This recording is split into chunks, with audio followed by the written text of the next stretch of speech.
If you're serious about investing in Nigeria, then you need to know about the biggest market for generating passive income. I'm talking about the fixed income market. From bonds to T-bills, CPs, and fixed deposits, the market offers much to the intelligent investor, if you know what you're doing.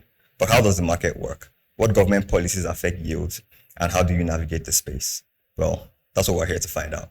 My name is Onose Naholo, and today we'll demystify the fixed income market and monetary policy here on the Market Lens.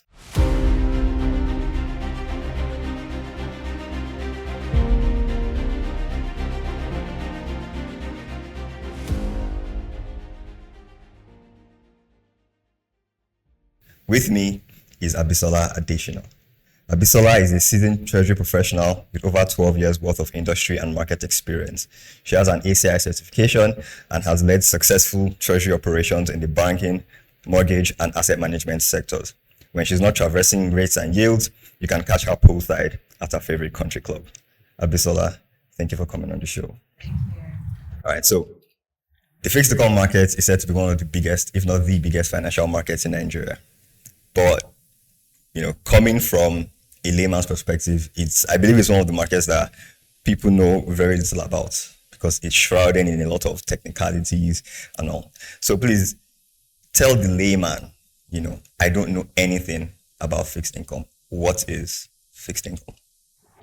Okay, fixed income, as the name implies, is just like an investment that gives you a fixed return, on whatever investment you're doing. So fixed income in Nigeria space that we have, like you mentioned, we have bonds, we have treasury bills, we have commercial paper, and even fixed deposits. You have your fixed tenor, your fixed rate, your interest rate, your return on that investment is fixed. The dynamics and returns on per instrument, differs anyway. So I'm sure we'll get into that, later. So that's just a summary of what it is. There is no ambiguity to it. You just need to educate people of what it is. Okay, so you use the word fixed a lot, right? So when you say fixed return, what does that mean? Does it mean I get a certain amount? If I invest, I get a specific amount from that investment? Yes, you get a specific amount based on the rates, based on the amount you're investing, based on the tenure of that investment. So that's what fixed means. So your interest basically is calculated on those factors. Okay, so new variables: rate, amount, and tenure. What are those? So, for example, if you want to do a fixed deposit, you have 100,000. You're doing it for 30 days or 60 days. Whatever the tenure is. Our rate is it 10%, 11%. So those terms, that's what determines your interest rate. So you are sure that at the end of 30 days, you're going to get a particular sum of money, at the end of 30 days. So that's what fixed means. It's not like, let's say the equity market where you know what your returns will be. It's quite dynamic. It depends on market forces. But here, you're guaranteed that at the end of the maturity, you're going to get a particular amount of your interest and your principal. Okay. So from what I understand, there's a rate, like you said, it could be 10, 11, 12%. So that rate is what I'm going to earn as the income. So when you say the fixed income, it's that rate. So if I bring 100,000 for, let's say, 30 days, and you say 10%, so it means at the end of 30 days, I'll get 10%. Not flat. It's per annum. Oh, per annum. Okay. So I'll get 10% worth of returns if it was per annum, but for 30 days. And is it guaranteed? It's guaranteed. It's guaranteed. Yes. Okay. So you said fixed deposits, and I know earlier we talked about bonds, T-bills, and CPs. So what are these instruments or parts of this fixed income market? Let's try to break it down. We have money market instruments. We have fixed deposits. We have treasury bills. We have commercial paper, and basically instruments within 1 year, or let's say if they have a tenure of 1 year and below. So fixed deposits, like I mentioned, you just have to, go to your financial institution, place with your investments, with them, and that's how it works. You have a fixed tenure, fixed rate, amount based on what you want to do, and you run with that. And it's not your regular savings account. Okay. It's not your regular current account because yes, you get to meet a lot of people. They have a fat current account, a fat savings account. Savings account, it's not earning a lot. Current account is not even earning anything. You need to make your money work for you, and that's what we was talking about passive income. You need to do investments that make your money work for you. So for fixed deposit, it means that you're taking money out of that savings account that you have, out of your current account, and then doing an investment, with that savings, that you have, and then, that's what we're trying to discuss here. Okay. So earlier you said the tenure is fixed, right? And the rate is fixed. But you said you could bring any amount. So when you say any amount, do you actually mean any amount or financial any amount? No, it depends on the financial institution. So they will Okay. usually have a minimum, and then usually I would say most institutions start from maybe 50,000. Depends on the package, basically on the financial institution. So the best way to go to your financial institution, ask them, what the minimum is you can invest, and then take it up from there. No, okay. Okay. So now the whole concept of tenure, is it that when I come in, so you said fixed tenure, so you can have an instrument for maybe 30 days, 1 year. Can I determine the tenure? So if I come in and say, okay, I want to invest in, a fixed income instrument for 55 days, is that something I can do? Yes, it's something you can do. Really? Yes. So for fixed deposit, there is also something we call call deposits. So call deposits are usually investments less than 30 days. That means you can call upon your investment at any time.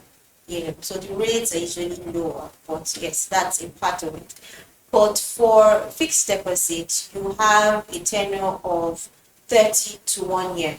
So you can actually pick any tenure you want. But the standard tenures are 30 days, 60 days, 90 days, 180 days, 270 days, and 365 days. However, we have instances of customers requesting for 55 days because they want to meet, a particular date. They have things that they want to do, and they want that investment to mature, for that purpose. So yes, it's very possible. So you determine your tenure. You tell the bank, this is what I want to do, and they will give you the rate for it.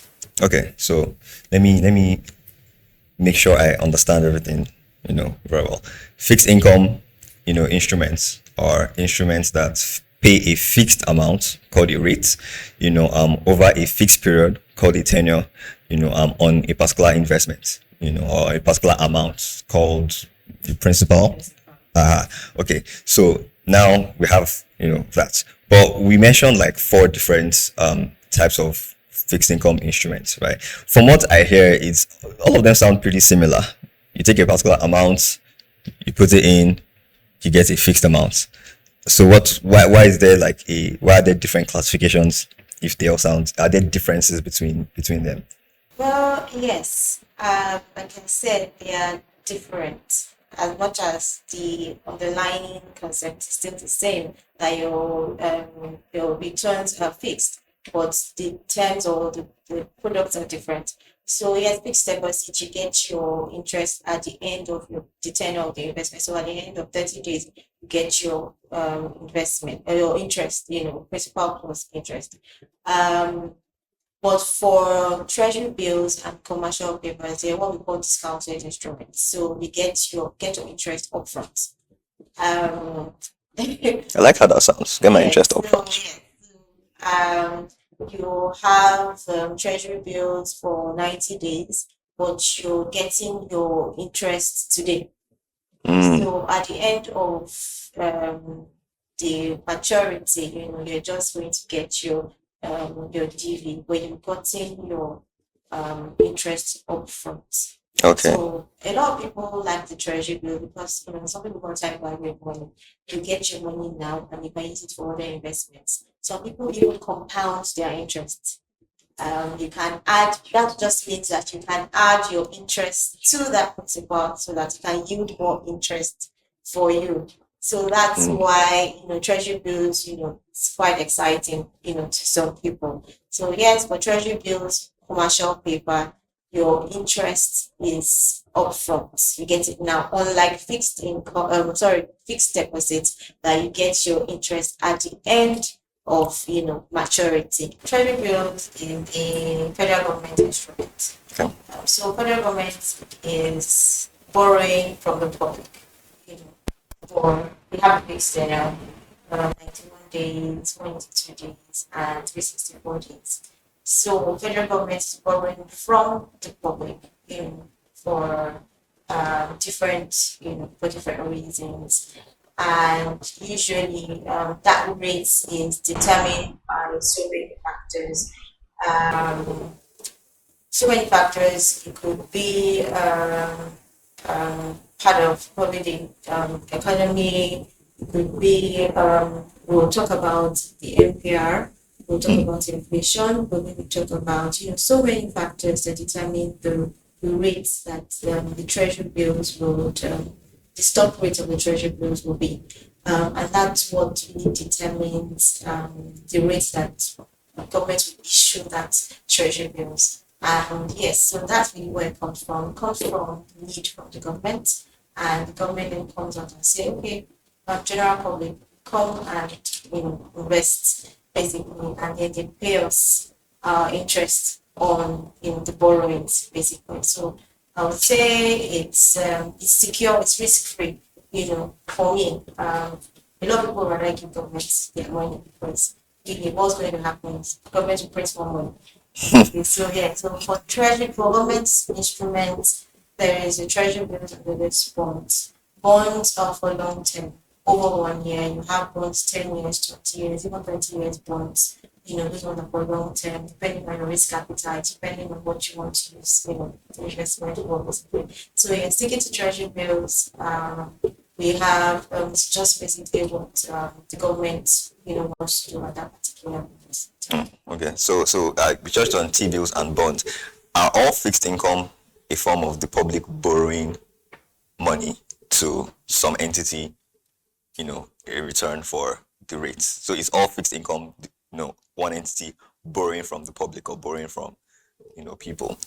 Well, if you look at the financial institution generally, or the beginning of the banking system, it's more of taking from the surplus and giving to the deficit, basically. So I am taking from the people that have it and borrowing people that don't.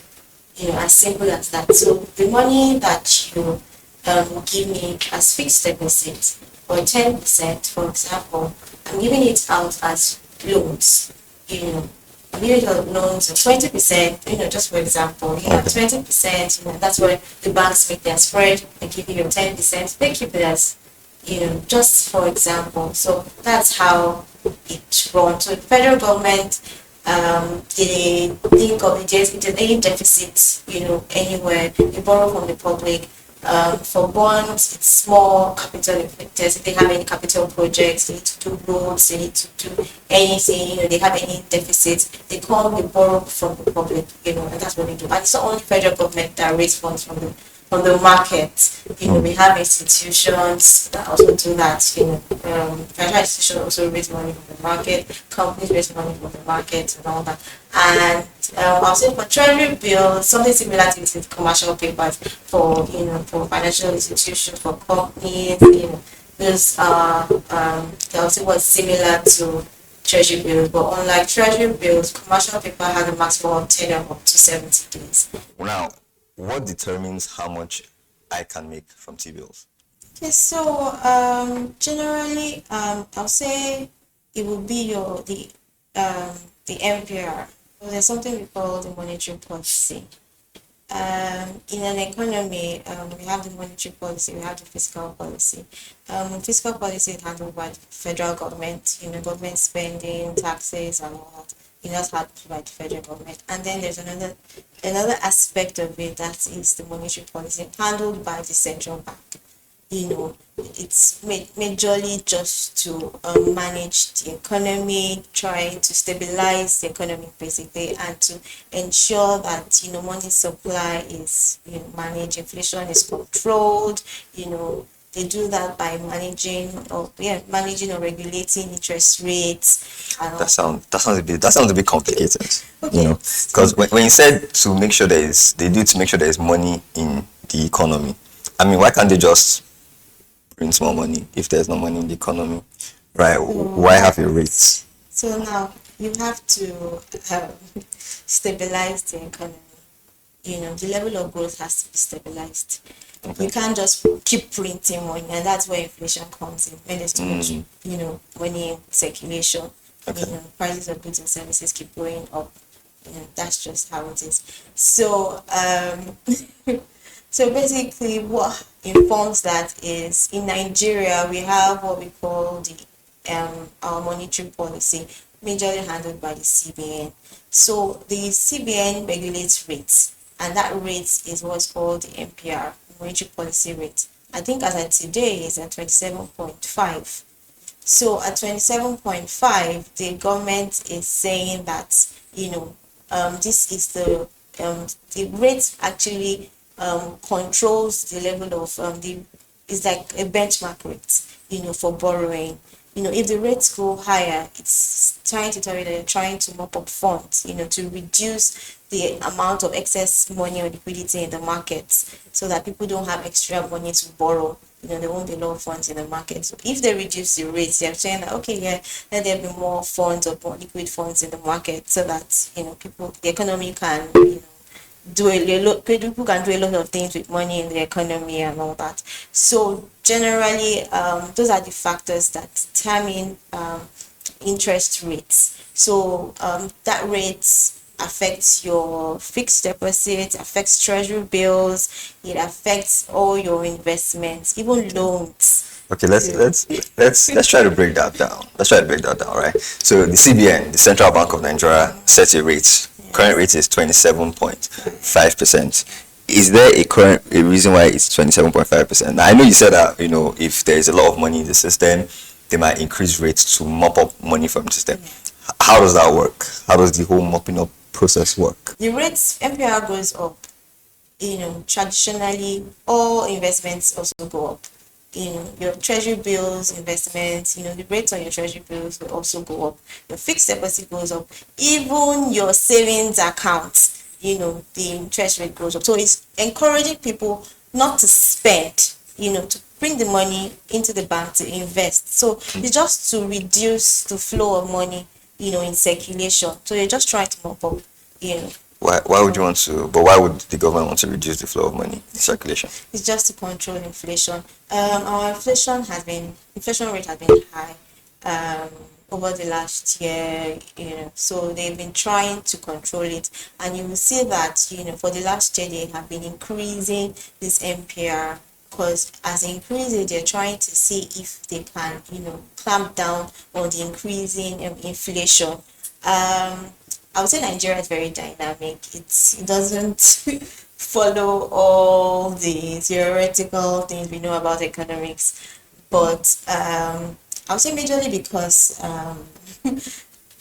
there are lots of other factors that affect inflation. It could be high energy costs, it could be supply chain issues, it could be some inefficiencies, it could even be from the fiscal aspect that the CBN alone cannot handle. But however, the CBN is also trying on its own part to manage its rate. So one of the ways CBN can manage inflation is by increasing the monetary policy, the monetary policy rate, and that's what they are doing. So the monetary policy rate is supposed to affect inflation, it's supposed to drive down inflation.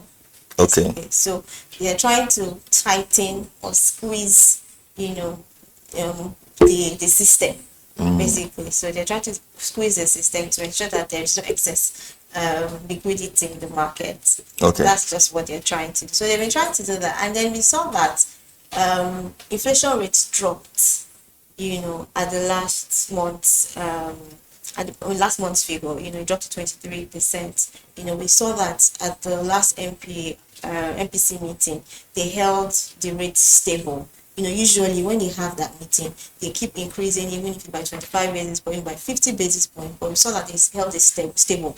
I'm sure they're trying to watch to see what's going to happen next. So I'm sure by this last month's inflation figure, once the inflation figure is released, we'll know what the direction is. We'll see if the inflation is reducing, if CBN is going to now start to reduce the MPR, or what they're going to do next. But yes, for now, CBN has put a hold on increasing the inflation. The MPR. The central bank increases monetary policy rates to drive down inflation, and when they increase the rates, it means this rate is tied to the fixed income market. So it means this rate kind of determines what the T-bill rates will be, the bond rates will be, and fixed deposits.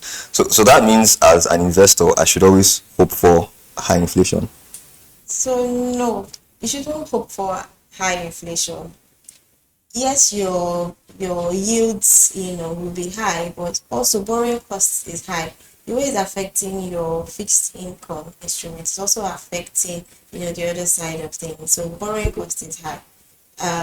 So we should also increase the prices of goods and services, especially for businesses that borrow, and most times they will pass down this cost to consumers. So what you're earning on your fixed income, you might actually be spending it, elsewhere. cost-wise. So, it goes hand in hand. It's a balancing it's a act. benchmark rate, so it affects, everybody, basically. So, yeah, you shouldn't be praying for high inflation, because when you go to the market today, how much are you buying things? It erodes all the income that you're getting, basically. And even if you look at the yields on most of these investments, they are not really up to what the inflation rate is as it is. So you really want your inflation rate to come down, so that you have positive return on your investment. So Okay. So is all the rates are somehow tied to the MPR, the monetary policy rates. Are they exactly the same rate as the monetary policy rates, or are they slightly different? no, they're not the same. They're not the Okay. same. They're different. So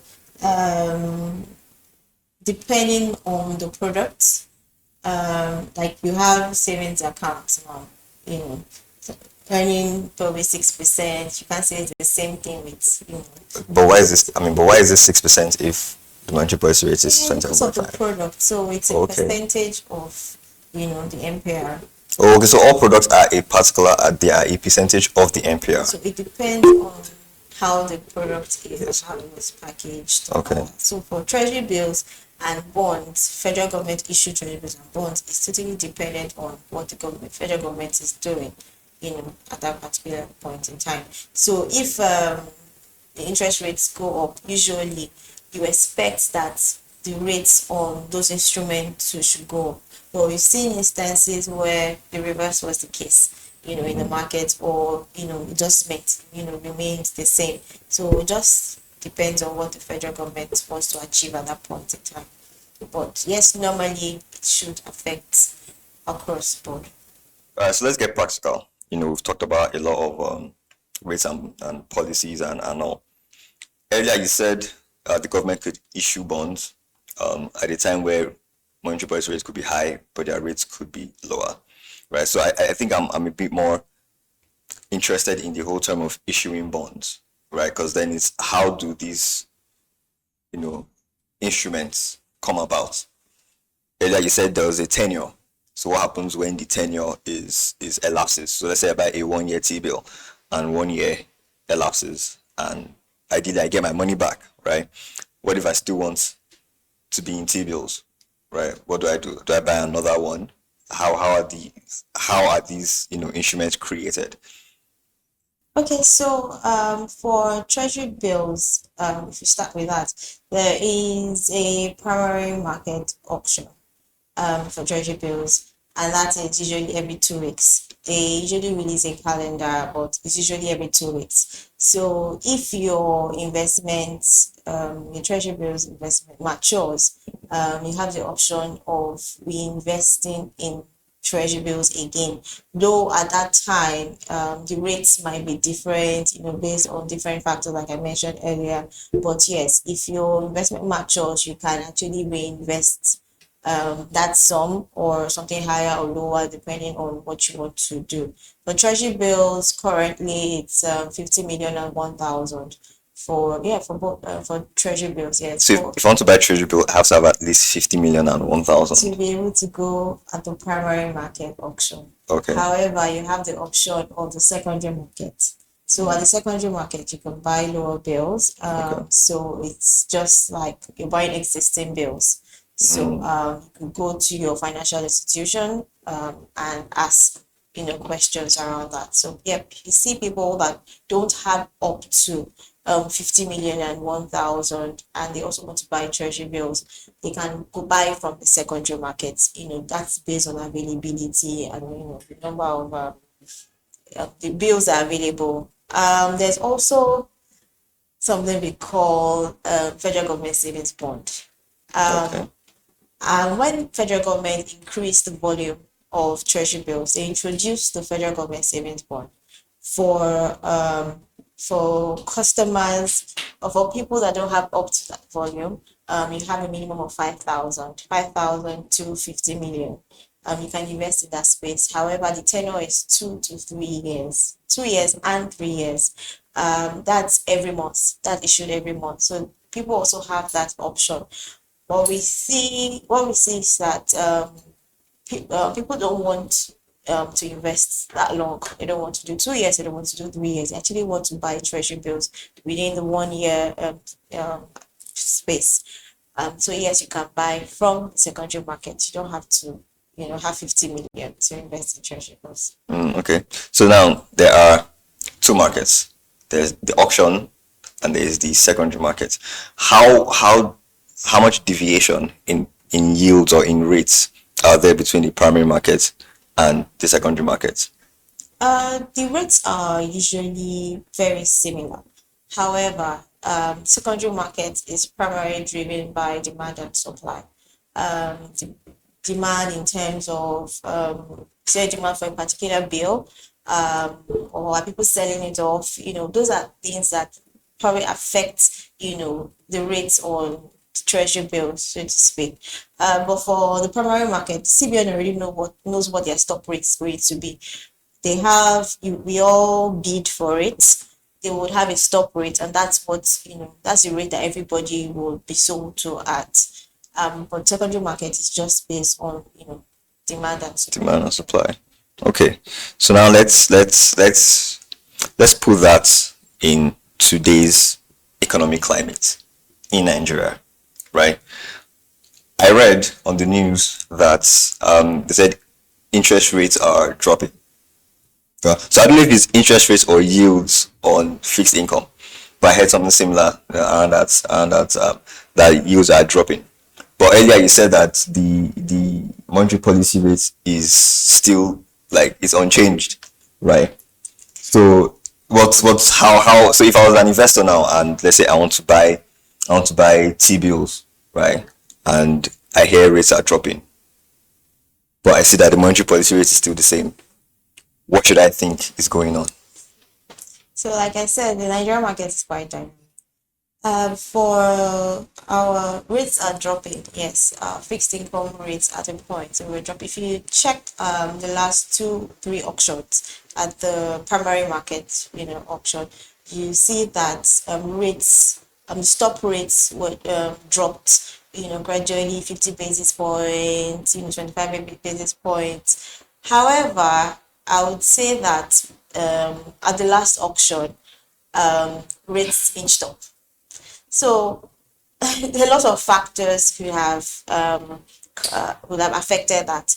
Usually, we see that the stop rates reflect what the secondary market, is doing at that particular time.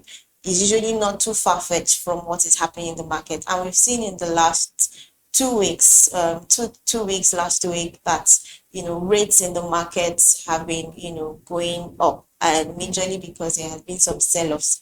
I would call it like bearish sentiment. Investors are starting to sell off some of their investments, some of their bills, and we believe that the central bank is trying to increase the rate to entice investors to bring in their funds, or Okay. bring or foreign investors to invest in this treasury bills, or even local investors in treasury bills. So that might explain why the rates went up. I think the rates went up 50 basis point and 100 basis point for 91 and 182 days, and surprisingly the 364 days was constant. Usually what we see is that the 182 and the 364 days tenor, that's what would be increased, and maybe they maintain the 91 days, or they maintain the 182 days, but they actually increased the 91 days and the 182 days for the last auction. We would usually watch what the market would do, or the reaction of the market in the next coming week or 2 weeks, to know the direction. Okay, so It's going to happen. so let's break it down, because let's say I'm a layman. I don't watch the markets. I don't even know what to watch in the markets. What should I buy? Right? I want to invest in fixed income. I want to make money. I want to just put my money somewhere and have money come to me. Right? What should I buy? Or what should I look at when determining what to buy? Okay, for every layman, the first question you ask yourself is basically, what's the purpose? You would usually ask risk appetite. A will I say a 70-year-old man would not be buying a 30-year bond, for example. So there are a lot of factors that drive why people do some investments. Some people do investments because they're trying to build wealth. So if you're trying to build wealth, what you want to do you want to do bonds? Do you want to do long-term investments where you get your interest, by annually, or depending on the structure of the bond, you could do 10 years, 20-year bonds, and then you get your interest biannually. Your interest, you can now reinvest it in other instruments. You can invest it in fixed deposits or any other instrument you want to do. That's long term. Do you want to do a long term investment? You also look at the yield on that investment. If treasury bills, if interest rate is currently at 23%, for example, I will be looking for investments tilting towards that, something high. What is if bonds at the moment, I think there's some bonds, some maturities that are at 20%, some at 17%, some at 16, some at 19, depending on the tenure. And that's why I would ask you, why are you doing it? For how long do you want that investment for? Some people actually just want something 1 year. I just want an investment for 1 year, less than 1 year. They would tilt towards treasury bills or fixed deposits. Some people, they just want something long term. They want to build wealth. They want something long term. They will tilt towards bonds. And also you have to understand whatever you want to invest in. The first thing is to understand it. And also, I would also advise you to talk to a financial advisor. Okay. And that's where we come in. Basically. Yes, that's where we come in at Main Street.